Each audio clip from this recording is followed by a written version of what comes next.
Boker Tov, Bonvin na bazaw si Avelin ki paumin. Tuni tora saydung wihi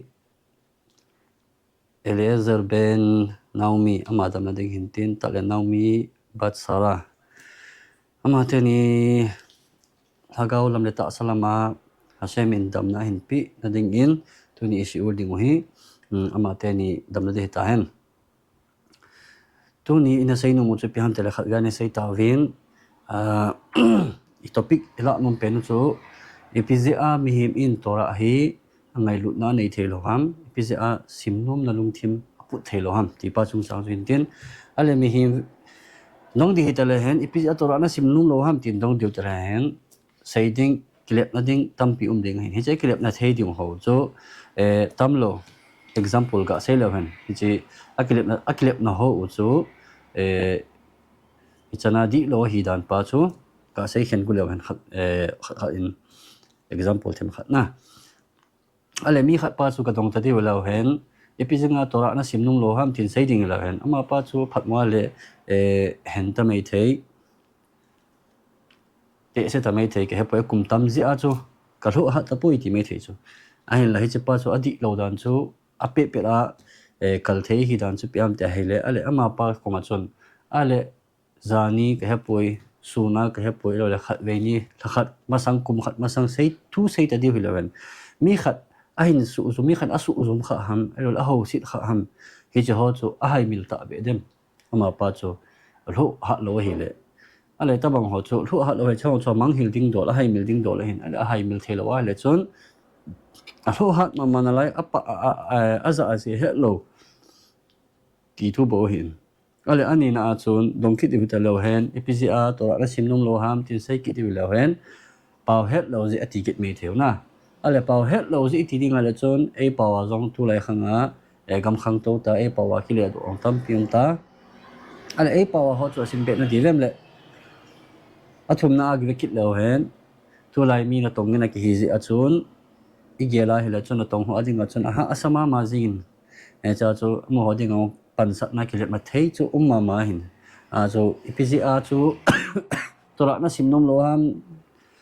itia hile ama ho na seinum penu chu piam te na to cha hi in tha chol om wale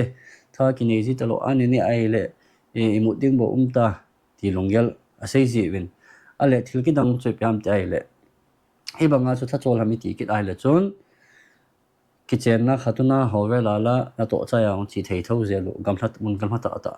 wang zun zo kit ho zel ha kit zel na ale alina chu mi khan kha hi in langa het na sang tha ne no min mi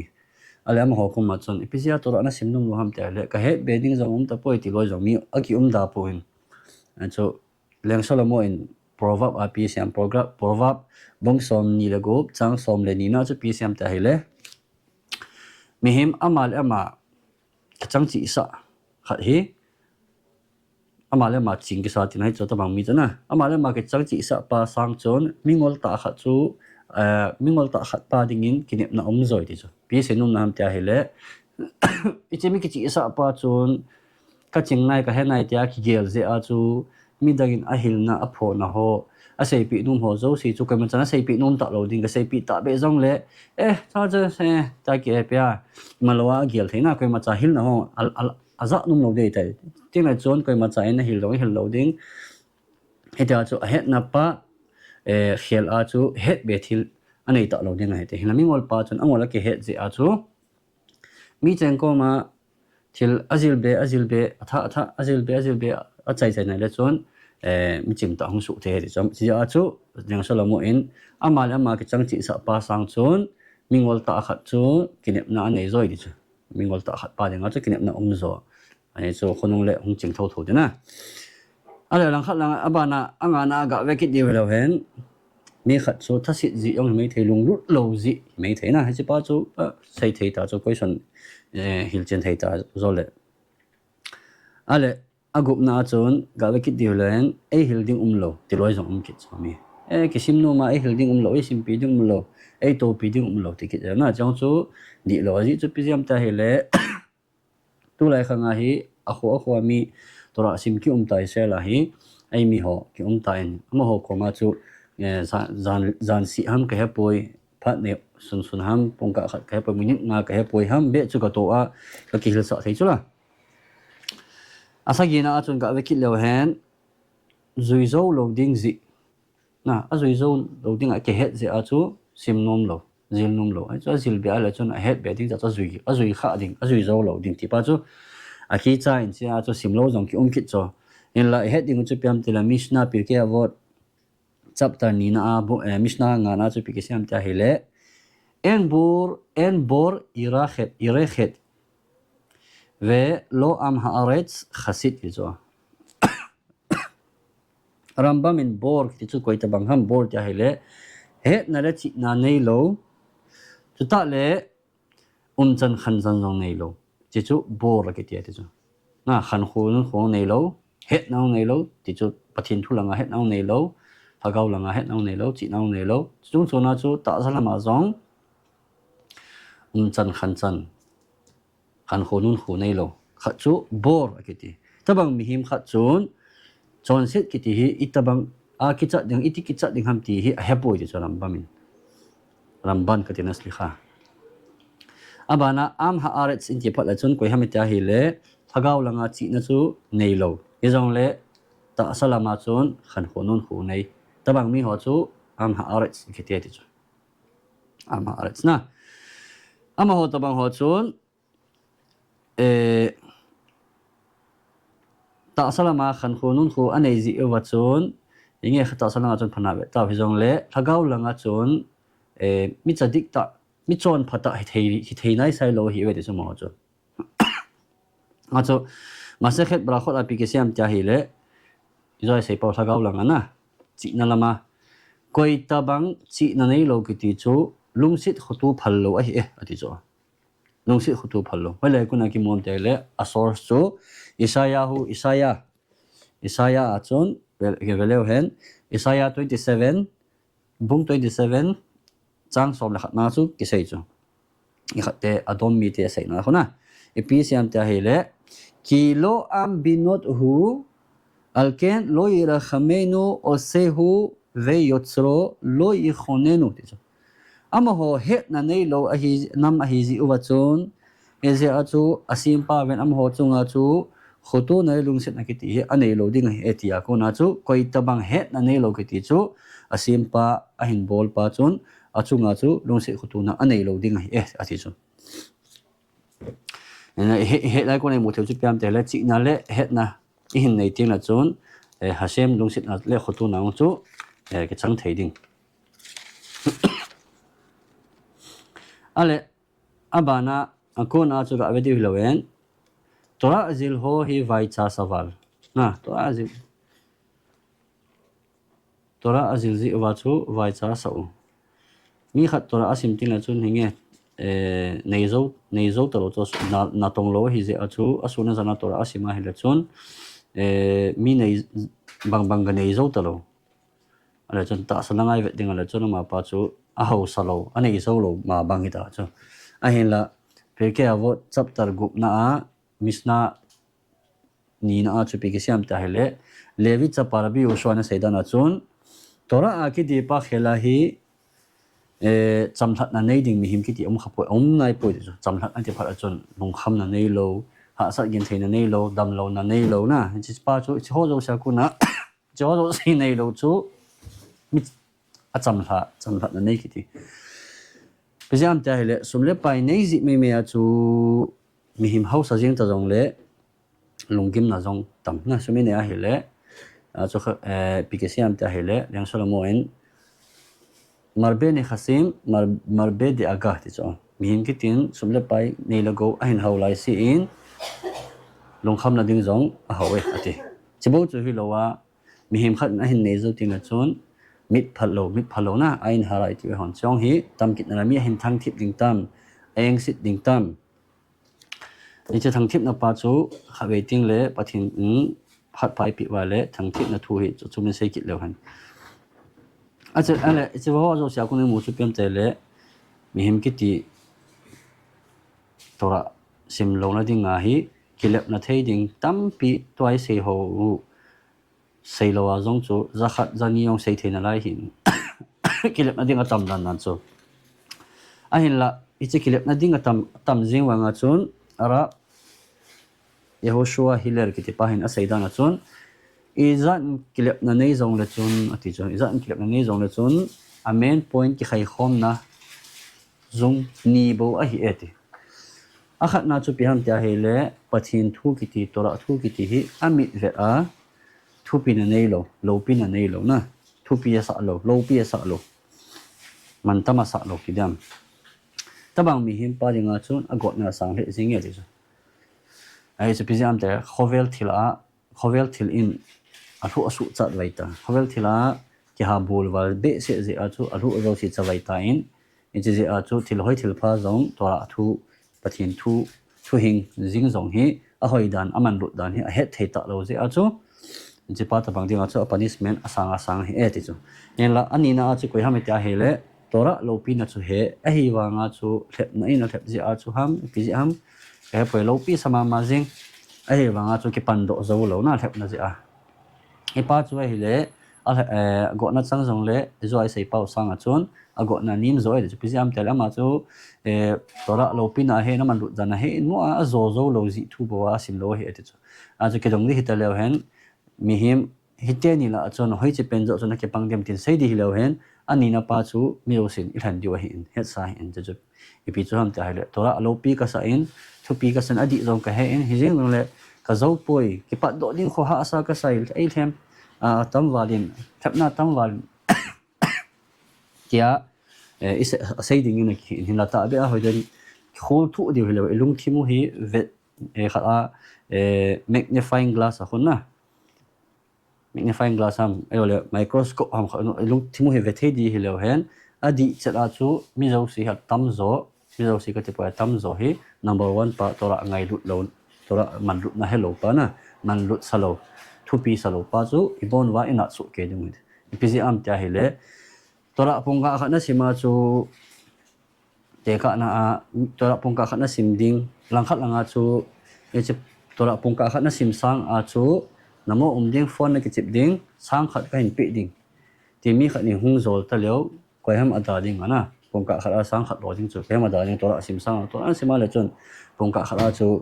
inge het na chani na te jong le pe na pan sa di apan na di loi masal na chu thei po in che khovel hin ale chiwa kuna se mo theu chu pem tele izai sei pau chu tabanga chu deil han na sompa chu ideil han thei na lai tiu wa hele chun thora lo pi na pa chu henai pu ve ti chu pho chil the hin ale ichi te ni ho chu ichi point te ni ho chu in hop khending hun ten tu chung video pa hi number 1 pa thora amit vet a alo pi na hel alo pi na lo ngai sang lo thu pi sa lo man lut na nei lo mit vet dinga na chipa chu point pa chu sei ma sa tivin akit le tora lo pi na he ewang a hem tamwal ti ho am ho dinga chi piti le hem ho chu a zo dem ti hin tu chunga he le tora lo pi na pa chu iti ki bol le tora lo pi na pa ki mo thei dem ti pa chu i sei ma sa ding huntin ama sa in hi chu sei ma sang wa chun tora adi le di lo pa chu in pho china dinga chun ama sa chu video na boy loi pau van gam le medial ti pa chu ve phot le han hi che pa chu e zo ting lo chun cha chu them khat idea in nei ting lo chun thil ki ti hi a hi mong nai ti pa chu in het ting la chun to ai topic dium pau hi in sei wa le hong ke chi che ding hin chun ka hin tim u ve lang chun vet tim u vin tu hin che pa chu ngai zo wa hi le tora adi lo pa chu point khat bon ga sei ta di ding hilang tora adi dan hi ipiti mu thia ma ta hele tora khu letter ai sei dinga hele letter khu sim di hi lo hen letter om zat khu lak zathum le sang li le zagi le nga thu chang uma hin e chu thu chang ho khu ni tang lai khanga chu min ana ki ji tho hin na ana ki ji tho cho le kha pon to ai hon lengte tora scroll ho ta banga kho scroll a uma hin hi cho khu ana ji tho hin khut ana ji tho hin computer zo nai lo telephone zo nai lo google zo nai lo khut a hi ta cho ji tho hin ale lak zathum le sang li le zagi le nga chu thu chang ho chu tabanga phone macha ki ho mat tu na lo copy thei thil ti yong lo tabanga chu hi za tu chang khu ivet a hele ivit pa khu ivet a hele ivit a khu ivet a khat cha aki hi lo cho aki hi na khat cha lo a spelling mistake ti khalo hi chalai pa hi avar in chipai thing ja poi ti khat cha khalo na en la chipa khu translate a hin bolting leo english pa translate a hin bolting leo a hin le do ting leo khon tu ti a tu lai khanga hi ivet a hele bible zong azat za dim jing PPP koi sim hamna ke hezo taro zai va ivit a khu ve a hele abona tampi zong le abona khu a ki hit na khat cha zong thu chang khat jing zong spelling mistake khat cha zong lo comma full stop jing zong khu abona ki bang so ke he he ta bang chen tin ra tun ga velo hen khan ga velo hen toi sei bang wa chu tor amit a lo pin hello pa dinga adam doi chu arav Yehoshua hilen seidana chun tora lopi na pa hi seipi nge ti ale thilkiti hi thili bol pau hi he hilon ding ven ma san chu ga sei phot leng hen rabi Yehoshua hilen seidana chun namit vet a tora pa hi hung khi la elowale tha sam a hin nei ting na chun bol thei chan bol a ichipa hi dop sang gut dinga hi dop sang gut ding dop to gut dinga thei chana thu sa lo ding na ala ki mom ta hele את חיים היא למחזיקים בה ותומכיה מאושרקתי. נו, משליה פרובבה. הנה תימפונga hiin tu cha hoding hina thimpfunga hiin ta le ado hoding ado aru ding pa do pa ado hoding a khon chamthat na hi ti chu nun nom na a hi ti banga chu to ai thilbol pa long hi to pa hi a thu lo na ding ham a chu I do na wa hin ten I tu naw a thu lo ding thu kha ding ven na chona I panu hin tin chipa dinga chu bol thei chan ki bola ta hi in bol hin ni chipa chu ne he khel pu hi ti ven ton velen gemara a baba batra kiti achon page number 79 achu agi sedan athura bi uhuda in raf mina seina ta sei chu kol ha poresh mi divai tora esh o khalto bi seinam ta hele koi tabang tora akuna kil ha kang mi chu mei kong in ani avam ding hi ani avam set ding hi ti hala ki mom ta hele Hezekiah na bong som lenga sang sagi no achu ki sei chu even ga sei phot lo hen venata ti et panai bahem ati me haesh ya chau ve haesh to khalemat pi sei nu nam ta hele ama ho suman nadia kemain kalunghan na ama ho lang kangat sa ding pja azi chu seidana chun ama hon tora me a kon hungpot chu ada ha zi ovin ti nam dang ho hi chi a chu tora chu me kung ko nang sim hi na me kung he sa bang chu pathin mose sinai thang kal to wa chu pathin a ki mo pe a chu song phang ni chu me kung a chu tora ong ki si chu chu second up a first pa me kung ko nang ki sim Eche tora me kung ahung kisim pa chu adar ha si uwa chun nam dang te migilo ho alung han naw alung sat naw chu me kung bang jing ho chun ka sol pi am ho chu ka ni ka ga tha sa ding ati chu tha ti chu tora pa wan sei phat chun ne gop na ka ga ni sa ding hi e ti chu ni ti chun gemara ke sein tuin le khabu nefesh ha khaim kiti arav khaim volojin azi interman line tampi point tampi tora lo pi dan pa point tampi chu insane hi chi pa chu khat in anavelo han na to seida na chon ga I bolling bango chon even simutin translate bolotin hinsin lo han na a chu pi sem ta hi lega velo han be oto ha et adam osek batora le mata kol teva shemotzi mepiv henhem הדברים יוצאים כביכול גם מפיו יתברך באותו העת ממש. ahil chena chu mihim khat tora nui langa hi te cholei sira hi ahung ki bulting le akama thuchang hu po do sa ting la chon ise thuchang hu po do ho chu pathin ama ta in chung langa akama apet pe a chi pe a chu ama kama long pot tabanga hi ti cho hala ki muam te le chi pa chu sam bung zale som le ko chang som sa yi le ni na chu akisi dana chu ga velo han pau ka kisi do in che pa chu if it a say leng טוב לי תורת פיך מאלפי זהב וכסף כתינה. תעצו אי פאו עלי דו נעצו פיתי כסיים תהילה אי פאו בייבול עצו. סנאדנקה אסang sangin nakamsu dan tu hikai tina patsum doi ticho nakamsu kiti pachu leon David na seinum dan piam tahile tora achanga tua kasimdo pahi apet pet anang kamazong pot tabanga hi chi pa chu kai dingin aphachum ticho phachum ka sama mai sumle da sanadangka ho sangin ti asang asana dangka nei sanga chon to akasima nang injong nakam a kasil sim pa chu nei sim hupi ti chu example ai se le chon het thei chu piam tele mi pa khat na cha khat lekha a hilting akona hamu thei chu piam tele acha pan lekha asim ko a hin sim pa khu na a for apple bull ti me chu apan bull hello apple titang bull tabanga chapan a hil tabanga chu achapa no a seiting le asim khom ting le chun apan jong athulam ding dan pa chu a hila ta cha kama apa kama chu hungsu do ji chu tabanga chu mi mi jong tora an sim ting le chun asim pe a hin pathin jong asim ding dan pa ti da e hil tabang wa chu ama kama jong hi po ji a hi e ti chu abana sebena chu piam ta hi le ra pa in sebena chu zohara kun an pu do intin כל מי שעוסק בתורה בכל יום, יזכה שיהיה לו חלק לעולם הבא, ונחשב לו כאילו בנה עולמות. כל איתבן תורה, הנסיעה כדיזין פצ'ו, ההון דין חובל צ'ו, צ'ו צנבו ונדין, צ'ו צ'תי תעלואה, ויהיה נחשב לו כאילו בנה עולמות, אמה פצ'ו ליסית סימדו אקילה דין מהי אתזו. פיתי דענה ליסית סימדו אקילה דין מהי תהילה, azi chu he sawan tora chu hasemin avein hi chi tora pa zal azu leisi ein si me ti chona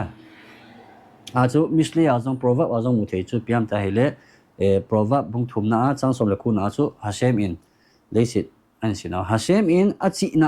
aman a leisi aphu do hi chu achi na chu piam ta tora hi chu tora amang cha a leisi aphu do hi ti abana ke se bena chu piam te le piti dana nang chu leisi sima nang jong nakipan sa amat ya hele proverb mama bungit sang somthum na cha ki da hele keizong asem adin khuthim ta bangin ka ume chi khuthim ta dekha tora asim ji achu nang chu pathin in a khuthim pa nan mana nang jong chun thil na pya teka na omji khulana carpentry ho bang ho carpentry bi uma anatong agi thu pi cho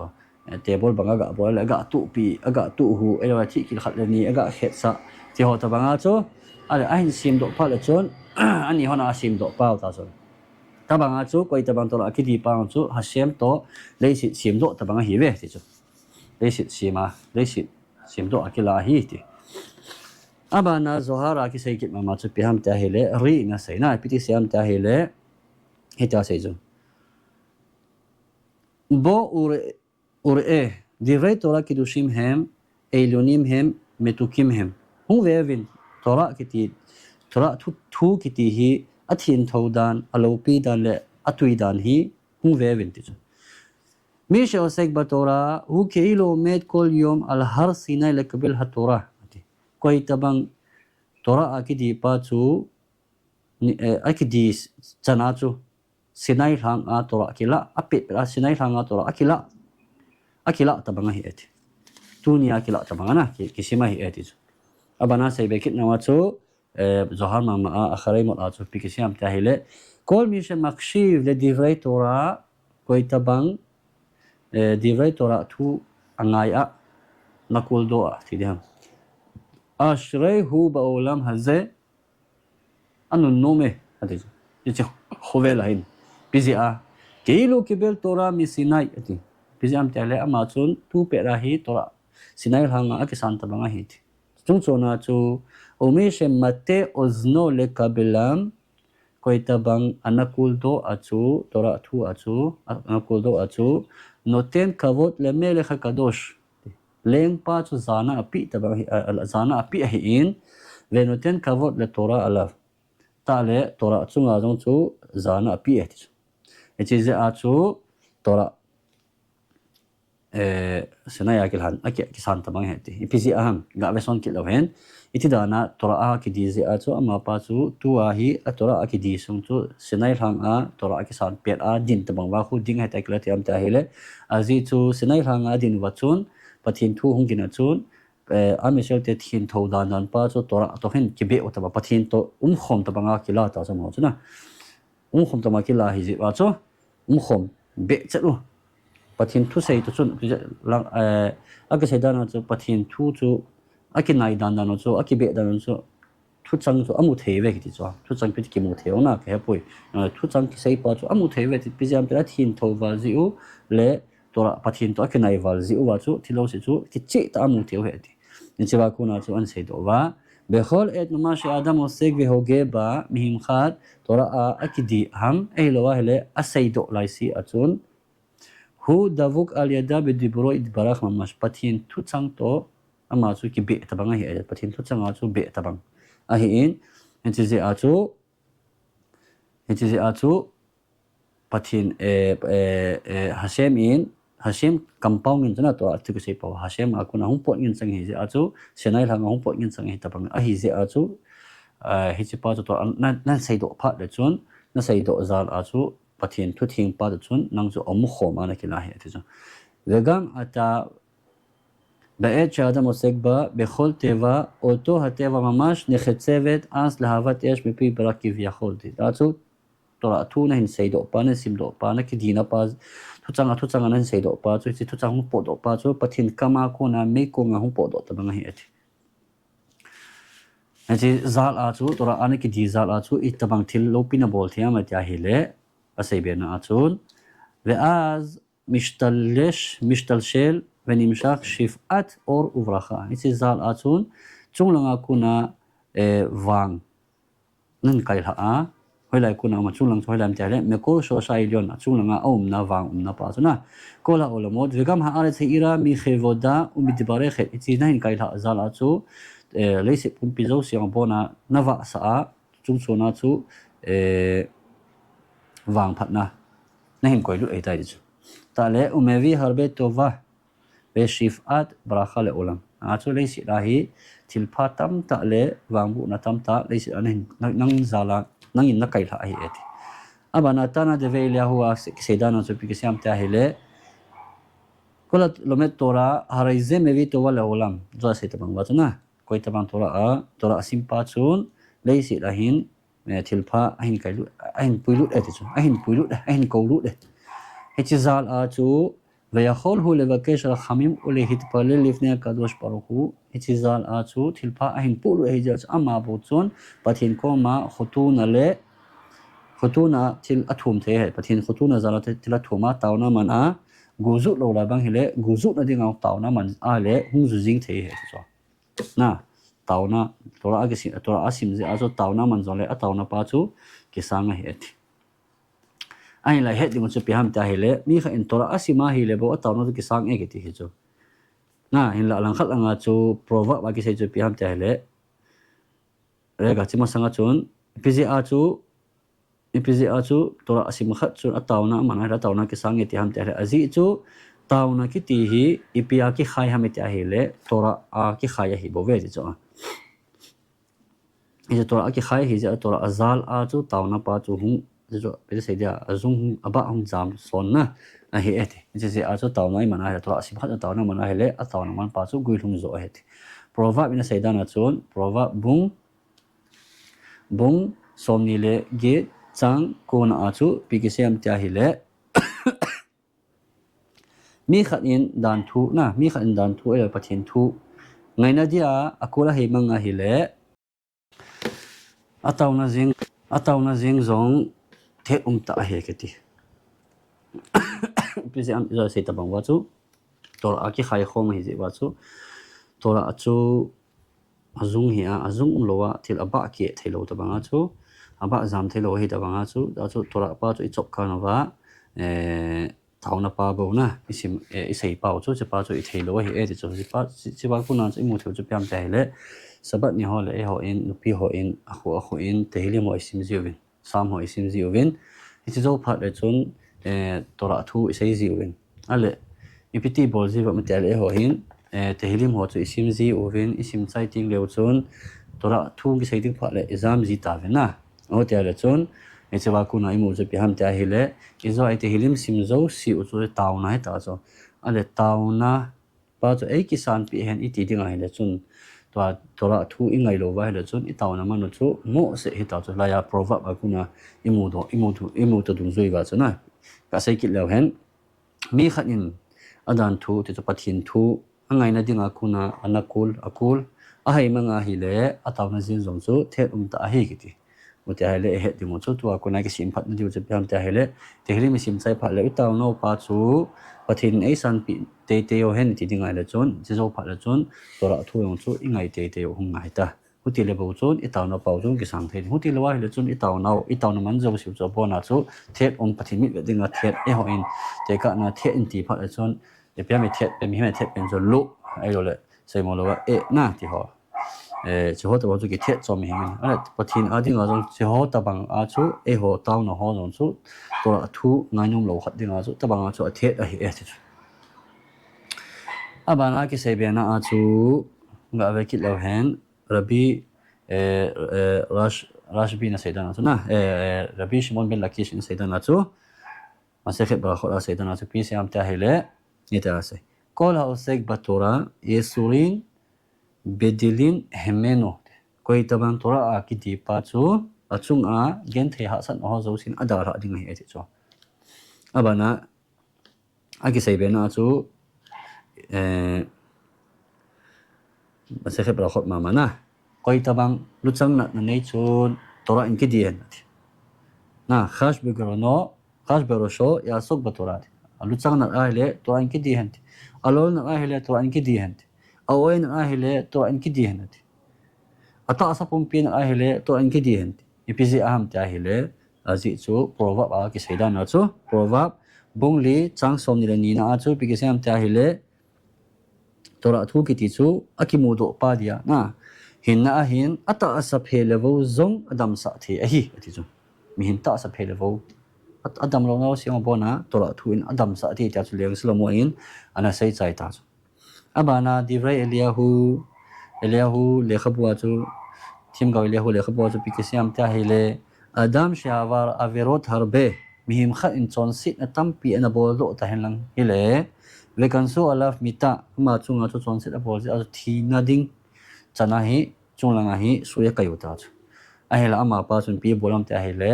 khazar ve asa chuwa kisim phatna ne a hele ki ane a lekore tora neviim ekituvim tora asima abana tim gau ho na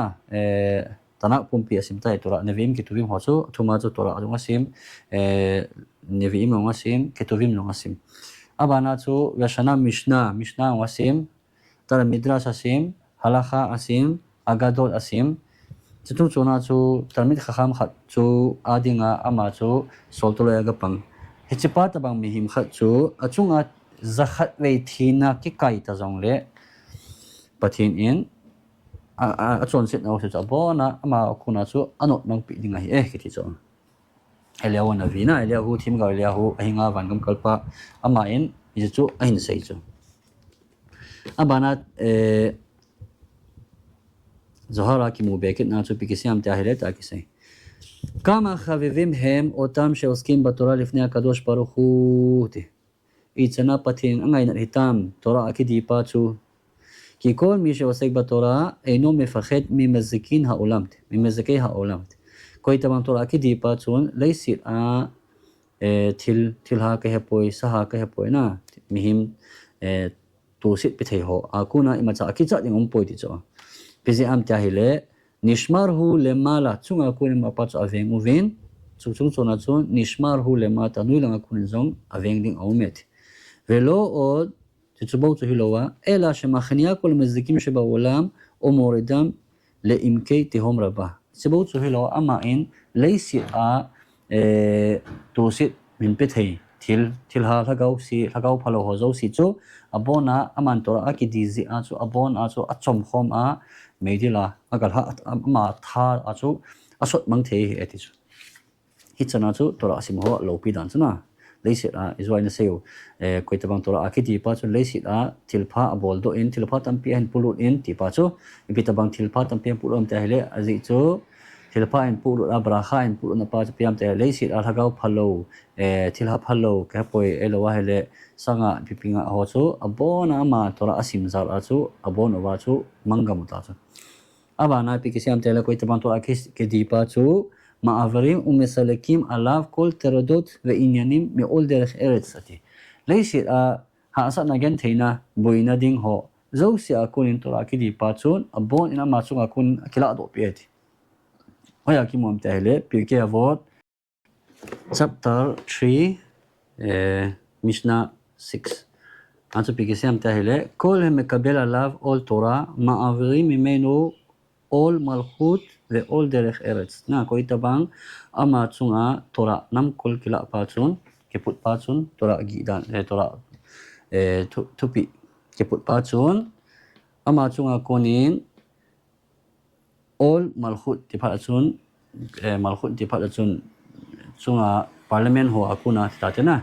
elo le lengle alho akuna gen the thu ding hozo se pona kila do pi pe all the khair se tole sit khovel la ki sa buin hozo se akun no ma so ki so ong eti amba na ki se be na acho pi ki se be am ta hele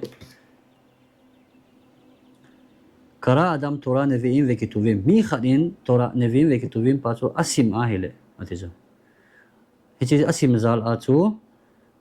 muslim lo shni malachim mi khadin Tim gau hole khabo simzal achun ama pa dingin thagau ni hi ahung ki sol pi chu hung ki sol pi in aching ding na chene amar ki malakha vitsa vela lishmor khati na che chung chuna chu avakara adam tora neviim ve ketuvim ve shana mishna midrash halakha ve agadot ve shemesh talmid chacham neviim ketuvim bo sim hilowa mishna zong asim midrash zong asim halakha zong asim agadot zong asim abana talmid chacham zong akit hu pi lo soltora ga panga hi ai chon wantil te hitalowin pathin ama ta ahungin ahung aman ahung ga ere cho ahung venge ti hola ki mom ta hele te hilim sam bong zale somni na achu hashem somre kha hashem chile kha ta ki se pa khona hashem ne hin veng pa ta ki se pa cho cha khna chu anjel do he chu achu me hemin tora thu pa hi apu gi dan pa hi aki ham bol dungzui achu venna ven bit na ki tipang chu ama chunga chu lungdinga he ti chichung chuna chu ping ki se biam ta hele koi tabang tora ki di pa chu hashem in ama deilam a bol pi ding he ti na chung chuna chu anela go lama zong lol hin na ki pi ding he ti chu wela ki mom ta hele proverb akimu proverb bung somligit chang som ni le ni na chu hashem akunin lunglhai na akimu ki chu hashem akuna chipa chu lunglhai na akimu pi ke se nam ta hele ama in ichi athil sim pa chu asim do zal a chu midang ahil son je a chu pathin in zong pi sem te hele aman ta bang chu thila bola hele ken zong ka khotu na phat hong thon ting la chon ama pa dinga ka khotu na pa chu ka vet sa ding ka pu do pi dinga he ati chu chun chuna chu ane le cha ding zo se yong chu phat se a ning hleng gela ka koi pi ding ta le gim gen thei zong a thu ngai lo them cha khat ai ding be abola hele un ta na dang ni khat lo ding ta ase be ke na wa chun koi ta ban thora ki di pa chun pathin in ki pa na le na ki ti chu ama macham lo wa api ding he chu eliahu thim ga eliahu le khabwa chu se da na chu koi ta ban thora ki di pa chu pathin in ki pa na le lal hina ama nop le down lo wa mihim pa no le down lo wa chu nam phua ka pi ding he ti chu hoi le ki mom ta hele sam bung som ni la thum chang gup na chu phatna le happy nan ka hin khulhum ke ya eidel dinga hi ti na pi senum ta hele aseinum chu keima leng david senen chu keima ichi lal hin ale phatna ho happy na ho akul chu iti bang jam jong leng ama hon kanung an zui jing win eidel jing win a chu kanu la ka dam lo win e ki pi gu e ati chu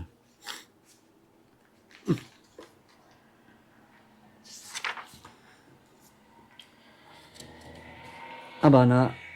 zohara ki seina chu ari na sei pi ki siam ta hele mihim hi ingol theida na no chu ti kama hem shotim beni adam mihim ki ngol dan hi ti shainam yodim velo mistaklim la asok batora tora akididing dan nong ke hello azong ki khol gulo ve nong ki ve gulo na ti bize am ta hele shahara ha tora hi kola khaim tora chu hin na zo si hi chula me ti chu piti da na ong khaim hi ba olam haze she school yamim shlamim piti khovel azong dam na hi hin na hi khong lung ding khovel hin na hi na hi chi khovel hin na hi na pa tu pe tele tora ana ke di a chu na hin kum khu chu aling sera na hin ding an lai het ding chu pe tele mihim kum za le som ni hin jong le ai khu song ha san again theina pe pina au ma le chu hin na hi lo cho na again theina hin khu chu hin khu ki ti lo chu hin khu hin ti phat la chon ni pe ta bang tora sai nu nam ta hele tora a cham hin khu akuna gen thei no ho ke hepoi elwale ha san ho akuna chu cham that na nei ding dana thasi na ke ta akuna cham that na nei ding hi che ho ta banga thil jo sia akuna cham that nei thei ki ti chu hin khu a hi ti chu hin khu na ta bang hin khu nei ki ti chu hin khu tora asim je acho nei ding hin ta le chung langa chu ta bang hin khu nei ding ham ta hele chung langa jong chu cham that na nei ding pe ta bang cham that na nei ding ham ta hele chung lama asil se bol je a kona asil se bol ho akuna chu ta bang na bol e ti ho ki sei da ding ha akuna chu cham that na mu ding he ong thol ding hi e ti chu Jeremiah ki sei ta bang chu ipiti ke siam Jeremiah ki sei ta bang chu pi ki siam Jeremiah bung som sa gi chang sa gi pa chang git na chu ale hasem a ki ngai jing pa chu anun nom in ti chu agit na chu ama chu luipanga thingphung to banga hin hiji chun ni sa sat ting jong le ki cha ding nei poit aji chu thingna jong adum jing jeng nin chule thingphung gamna ding kum ahung hun ting jong le kho asapul na meidila mihim khat meidil ni sa ki chu meidil to te ka ya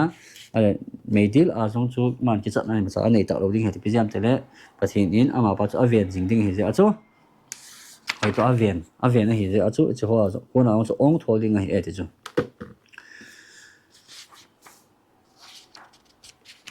aban ga be lo hen pathin in koi ta bang tora akidi pa chu tora akidi le tora thu a kidi pa chu in psm pathin in ama in mekhase alav ama in aven na pain atum ding ya shkhina poreshat alaf kna fe hata le ashkhina lhagau thing tho pa chon achunga chu pun ki za banga hi aza alha ving nu ya koi ding hi e de cho helai ki muam tia hi le isaya ki muna isaya bung som na le kha chang som le gup na chu keiman nakam sunga ka thu zo si ka khumpi ding chole kaban zan lim nuya ka sel ding na hi chu a lim nuya te chu pathin umpi na pathin zen na a chu pathin ei ven ding a hi e ti chu abana jo hora ki se be kit na chu piti ke siam tia hi le ta ki se chu bo u kama khazakwa hatora vin tora thu ki ti a hat dan lo pi dan al hakol ki kol mi she osek batora koi tabang tora ki di pa chu ei no yer e me ilonim umetachtonim chung langa mi aginding zong pon noi langa mi aginding zong poit ve no yer e mi kholaim ra im sheba ulam ta le leisit a damlona veisit ho zing azong ima cha ki cha ding poit bizi am ta hele mi pene shu a khuz be et sa khaim ai chu tora ki te chu thingpung hin na thingpung pe ki te kai ja chu thina thingpung a tu a hi cha ze a chu ואוכל ממנו כל יום. הציטים פונga kuna chu ni si ani ehi ze atwa thu ani ehi ze achu ki hatora melamedet et ha adam lelekhe bederekh emet ani tora chun mihim ahil chu piham tele lampi di hoi lang ham ti pa izuine ting pa chu ehi le hi ze achu melamedet lo etsa ei tale advice ei pina che ze achu ichu tora lampi hoi da hun chi ting la chun dei sit a hung thung zo si akuna chu imacha to sit ham sit no ho akuna macha ki cha num to lo hi e chu abana parashat beshalach api ke siam zohara chu tia hele ri patach ve amar kama khabiba tora lifna kadosh baruch hu tora ki ti jo pathin ma ya ittabanga lo pi ham shekom yeshek batora koi tabang tora akidi pa chu ahufu lemala ahufu lemata chung langa jong akilung sit in nui langa tian no lung sit uveti la kadosh baruch hu makshib le devarav pathin injong athu seijo sia ngai pi in veino ozef oto baulam haze veino ozef oto baulam haba ichi khovel ahin pathin adal ha point talangun hung khovel adong adal ha lo ding lai eti akisai bena ukeshe hu mishtadel ba avodat adono ve osek batora amain panala a tora a kidilai si achu kama shomrim mukhanim likrato ahin vending hi kichat lowa hi et le shomro ama vending ana ve ashkhina shoret alav ta le pathin lagau thing ama chunga omin tingla chon aveng ho chon pi seding ham ta hele vekula makhrizim le fanav ama masanga chiwin pt na phun jiwam ta hele thanga samji ve chu ve omrim tina seuve tenu cover la chura thamel hechi lengpa maisu neipa hi ezana pi vin tia hi asai dingo samur hu ji achu samur hu baulam haze chi khowela jong hi ama hi ven tu biding baulam haba chala chunglang khowela ong aven ding hi eti abanam ke sebena zoharam ke sebena chu pi ke siam tia hele kama khaviva hatura lifna kadosh baruchu pathin maya tora alopidan chu ki bekol makom she divrei tora nishmain de mun hoilai mun hi jong le tora thu kisai do na po achun kizak na po achun akadosh baruch hu vekol tsevotav kulam makshevim le devarav pathin le army ho na josi hungovin hechi thu kisai pa chu hoiden angai uve ti chu sei pa chu ngai vin le akadosh baruch hu ba ladu imo pathin ama to cheng din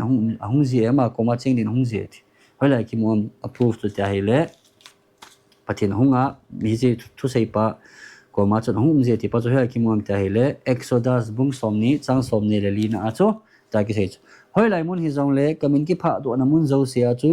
ke ma na henga ka hung a phathe ka bu ding na hi ti chu ala to thu i ha sei lai si wa chu to thu ki sei na mun zo sia chu pathin i hunga i hung wang bu di hi e chung chona chu pi ki siam ta hele pathin mi wala to alo pi dan chu koi tabang akidi pa chu nga jong na akidi pa chu ang chu alo pi dan chu mihim kha ita ki sei chu sha filu bizman shadin tole ba olam ati leisi ahin pathin lunghan za na pa chu ta jong le venetan reshut yashkhit le mashkhil yashkhit ati laga satan ho tate khovel su se theding ho ko ma chun khat ki pi cho permission ki pi jina kha ve den pathin alunghan na pa chu leisi chunga hung tam wa pal a chun satan ho chunga hi thani na ki pi a mo chu hung jiwa leisi la hi hung wa thil asa za thil si tu si te ke poi tsunami ke poi na pi at khoi ke poi te hoi amo thunei na hi thunei na ki pi ji a hung bol the we de cha en la koi tabang tora a ki dipa chu epitiam ta hi le ita si pathin akadosh baruch hu metzave oto al elu oskim batora veka khamala amar lo akadosh baruch hu atu hichi thagau satan ho na elwale thagau dang ho ke poi le khovel su se heding ho ko ma chon pathin in itin thu api ji eti chu ichela ya tora aki dipa kha chunga chu ipitabang tabanga na chon ding ham ti pa thu api ji eti hitai se ji eti ki tatsur al ir mishum shavunote marabim nanga chiwale sit te chon sit jiwa le sit nanga su sit dingu ahi ta ahi le te bo ve atsavel kha al bene beti kain sumite hongen kain sumite chunga thil khat asei pinge chu levantil ho ko ma na pathian vantil ko ma chu kain sum pa chala kain sum mi tora ki di pa ko ma kho the khat asei pinga te ma chunga pitin na chon ding ham lo tashkhit et etsa te ama khu thingphung do te ka ya chu je tora sim pa hu naga khoi kha lo ding ai naga tha lo ding ai naga tan lo ding ai na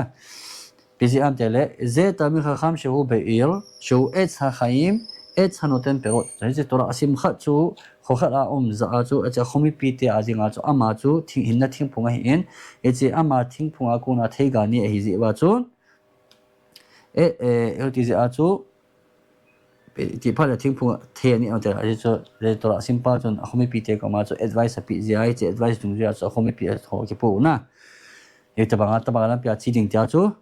ki pu hi je a chu eche mi pa chu thingphung do te ka a thei mi pi ho chu ani o hi e te chu a chu Devarim Deuteronomia ki sei na Deuteronomia ki sei chu piam te hele nangman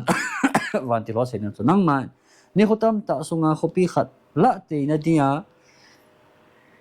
gana ki sat pi ting le ami ho do nan thingpung ho chu hei cha an a phu lo ding a hi a je chu nangin jong a thei ga na ne thei ding a hi na van ti ko ma chu thei ga thingpung pa hu ami ho chon si je a chu ai chu thingpung tarmi kha kham pa chu ama jong na ga to kha lo ding ama khu na ga to kha lo hil ding a hi ti chu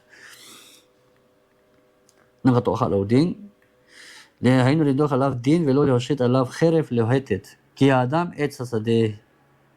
ze nikra adam anu da le mala le mata koi tamang chu thingpung hina thingpung de kitek am te to an sim zala chu ma pa chu et sasade thingpung na thingpung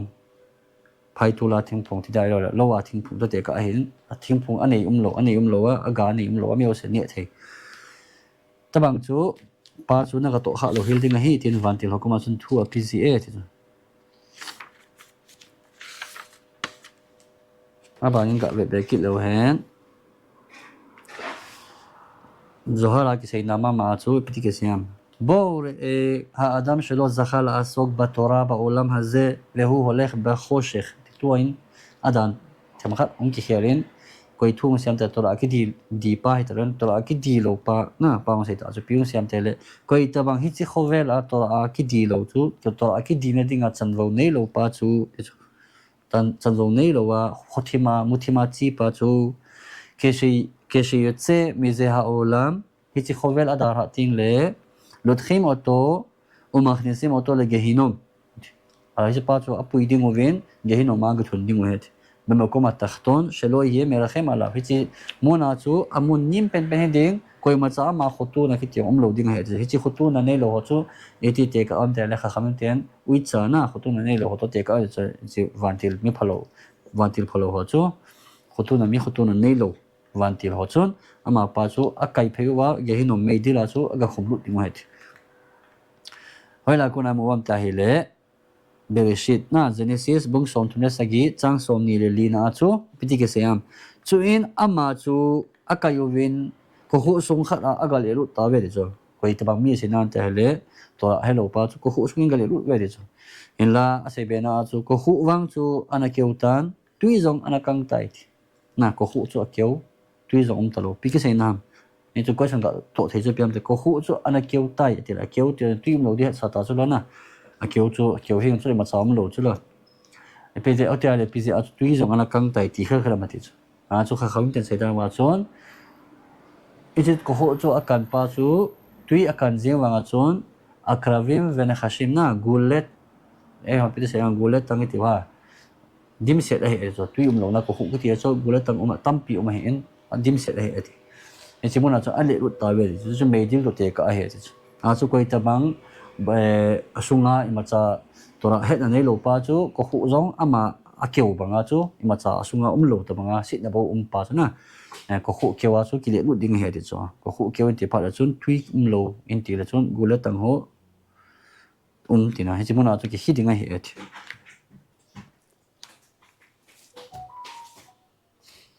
abana ipija ta bang pa chu chan kho chu punishment ki pi hame ta hele azi chu pirke avola chapter group na chu mishnah bet na chu ke seida na chu bi ke siam bechol yom vayom bat kol yotzet mihar choref umachrezet anisiin bat kol choref langa honging zein itil hanga samze ati chu an sok kana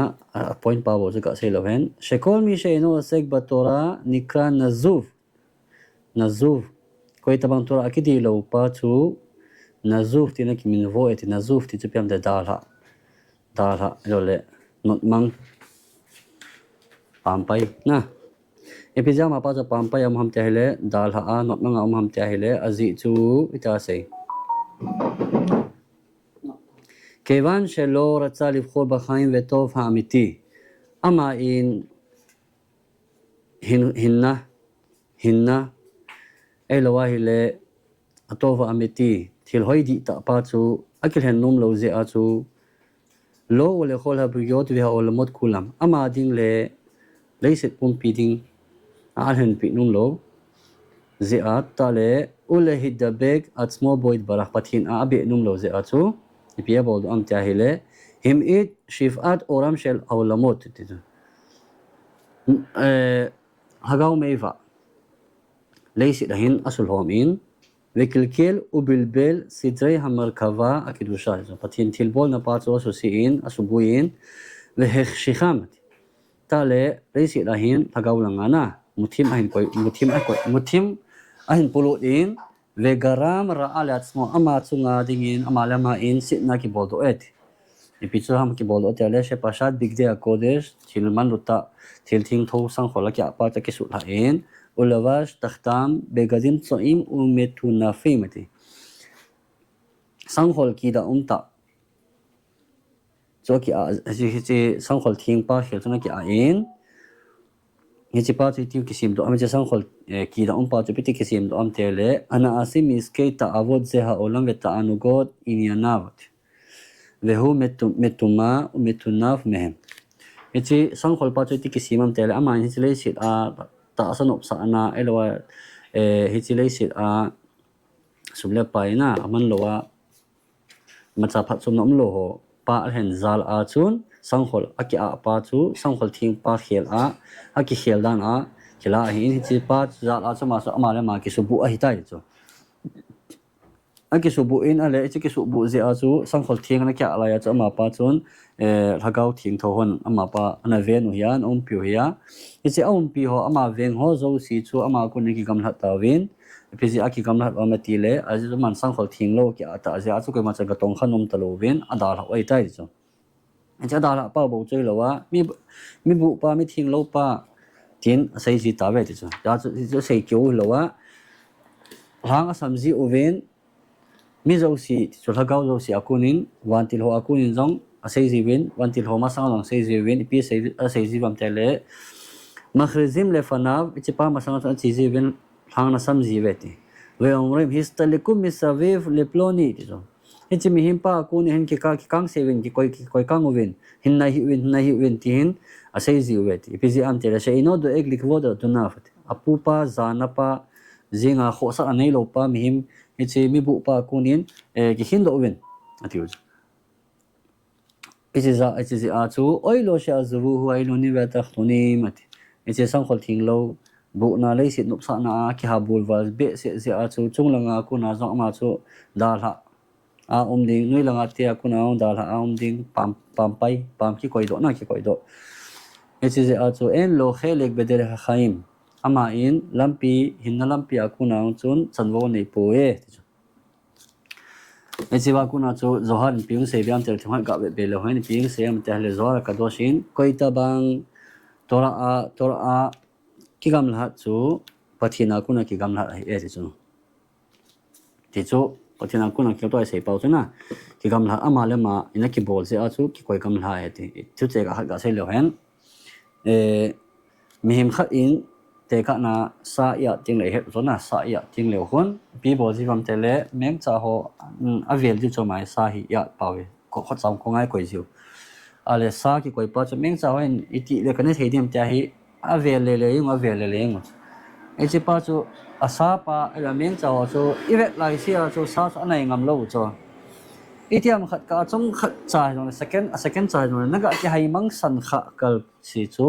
meng cha ho tu na sa so ne the te tu ta so ita bang chu mi hi ma he te chu mi hing ki ti hi pathin in e ve me me a ku na jong hi wang phat na cham kim na na e da wa hele lo thin na ho hi pathin amit ichunga ku na ichunga pathin mit ve pa chu om lai sia chu mi him lo thin na wang phat na ki ne he chu ikim kyong ve lai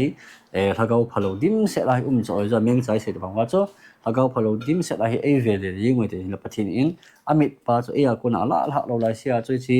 thagau phalo ho chun khoi ma chon e nei lut ngam lo he